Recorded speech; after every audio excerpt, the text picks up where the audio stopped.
In this video, I'm going to show you how to make a night vision potion in Minecraft. So to make a night vision potion, you'll need to get yourself a carrot and a golden ingot. Put the golden ingot in, make some nuggets, make a circle of the nuggets, and then stick your carrot in the middle. And now you've got a golden carrot. Go to your brewing stand, make sure you got some blaze powder in, chuck your golden carrot in, and then put your awkward potions in. If you want to know how to make an awkward potion, click on the little card in the top right. So now they've brewed, we've got ourselves night vision potions. So we get rid of 2 of these. If we want to stick in some redstone, that will extend the time.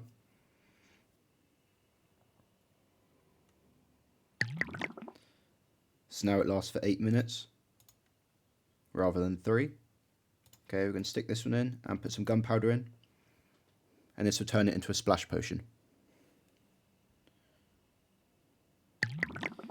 Now that we've got all our potions, we can go outside and you can see it's dark.